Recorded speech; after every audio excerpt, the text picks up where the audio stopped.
And then it sort of went from there. What were you doing, like work-wise? Before? I'm always interested to know what people before like get into a big band that sort of travels around the world. What were you? Well, Gordon was a graphic designer. Russell and Kelly were both still at university, and I had just finished studying for the second time, and had got a job at my university, and I was kind of just biding time until something better happened. And at a certain point, it looked like we might do all right out of being in a band. That Yeah. at the very least we'd be able to do a couple of tours. So that's what I was kind of waiting for, really. Yeah. So fortunately, it happened. I would have been a bit screwed otherwise. And that would have. How long were you guys out gigging and doing the whole scene before you got into recording something and putting? Well, luckily, I mean, I consider myself very fortunate to have joined the band when I did, because basically Kelly had already made a lot of contacts with local promoters in London, and kind of knew the right people to go to when it came to like sending out demos and organising shows to perform and whatnot. And they'd spent maybe most of 2002 playing kind of shows here and there. Yeah. So it felt like a lot of the cogs were already in place when I joined. But then we spent all 2003 playing in London and a couple of shows outside of London here and there, but not too far. And then we got signed spring 2004. And you still with Wichita? Yeah. Yeah, nice. And when Silent Alarm came out, it kind of, critically everyone loved it, and the public, which is probably a lot better, the public likes it as well. It kind of just seemed to have that feel too. It was people were waiting for something like this to happen, like kind of like a shining kind of light. This thing. Kind of. I mean, but arguably that really began with the Strokes coming to prominence. Right. Like really, that was a bolt. That was a real bolt from the blue. Even though they're doing less well now, I think their influence on a number of bands is indisputable. Really, I think it was completely different from anything else that was going on at the time. Back then, new metal was really popular. Yeah. And that's what the kids are into. Yeah. And dance, kind of chart house music, not real cheesy dance stuff was really popular as well. So I think they began a process which has evolved over the last kind of 5 or 6 years, and kind of we've reached a point now in England. At least it seems quite normal to be in a band almost. There seems to be so many bands going around now. Do you think it's well, I personally find it quite interesting that people can say, that influences are kind of people like the Rolling Stones or the Beatles, these prolific bands from back in the day. In today's current age, it's kind of hard for people or they just don't want to be able to cite, not particularly for people in bands, but just anyone, Joe Public. Which is, as far as we're concerned, that's fine. We've always been. We obviously respect the legacy left by some of the great bands of the 60s and 70s, but I think if you're in a business of trying to make something that's quite authentic or unique, then you shouldn't be too much in awe of the established rock hierarchy, I suppose. We love bands like the Beatles. The Rolling Stones certainly have a place, but we certainly don't restrict ourselves to bands from that era. Anything is valid really, as far as we're concerned, and hopefully with the internet being such a factor now when it comes to making music, that a lot of prospective musicians or people who just want to do something creative are able to draw from a lot of stuff they wouldn't have necessarily been able to tap into 10, 15 years ago. Yeah, well, it's interesting you should say that you're open to everything. It's because of the Silent Alarm remixed album when that came out. Yeah. And Kelly's worked with the Chemical Brothers as well.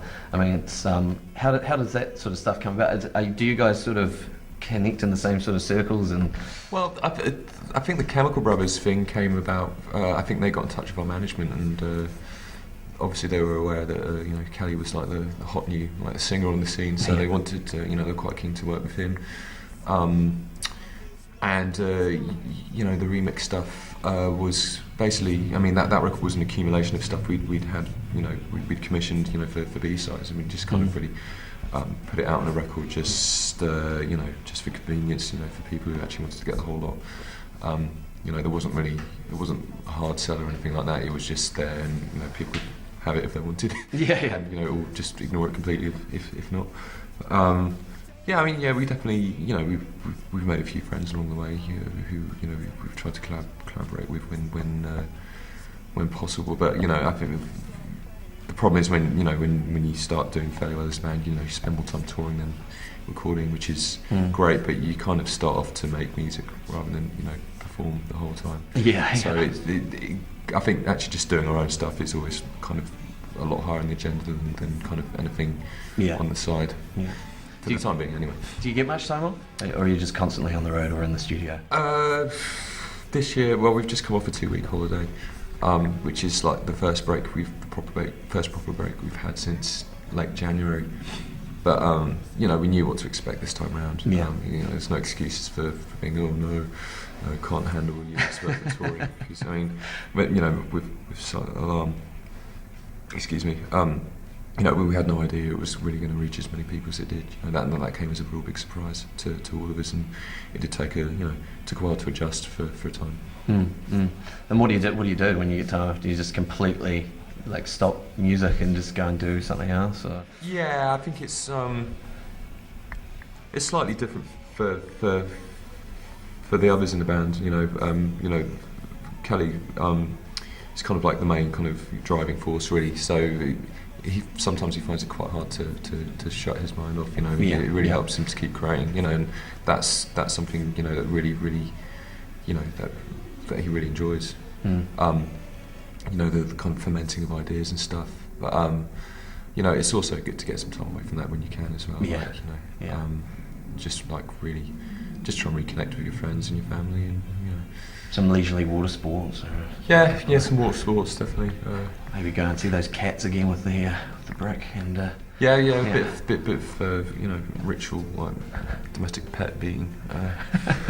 Well, we all went on holiday this time, so that was quite nice. Nice. And well, you're here now. You're in New Zealand. Yeah. This is the first time you've been here? First time, and unfortunately we're only here for a couple of days. So, Have you had much of a chance? Like, have you been here? You got here yesterday? We arrived late afternoon, but we had to get up so early to leave from Australia that we kind of all pretty much flaked out, sadly. But I went up the Sky Tower this morning, got a bit of a better look at Auckland.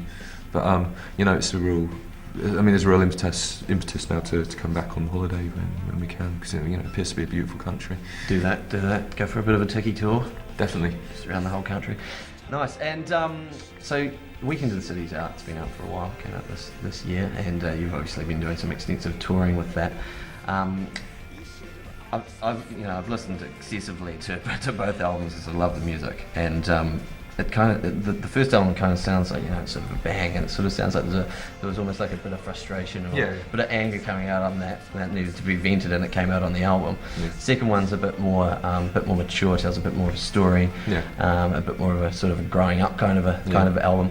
What do you reckon's going to be next for you guys? Have you even thought about that? It's weird, like I think whether that's acknowledged or not, and will be in, you know, long after we've finished. I think there've been a number of contradictions in this band from day one, and like you're right. I think a lot of the lyrical content of Weekend, a lot of the music is of Weekend in the City is a lot more expansive and kind of I guess stately, I suppose, towards the second half of the record. But I think the lyrical content is a lot more vitriolic and direct and so on. But I think we're going to reverse that maybe with the third record. I think the third record's going to be a lot more compact and it's going to be a lot more aggressive sounding. But I think Kelly's saying that even though he hasn't really committed anything just yet, I think the lyrics are going to be very different from those in The Weekend in the City. Cool, awesome. Well, I'll leave it there. I know you've got a busy day ahead of you. You've got a gig to play tonight. So, this is a small marathon. I thank you very much for your time. Thank you. Meeting ended at 16 minutes past 2 in the PM. Yeah, if you could fax me the minutes a bit later on, and I'll just go over those. And, I'll get my receptionist to transcribe those, get those make sure over. everything's in order. Okay, excellent. Thank you, mate. Thank you very much. Thank you.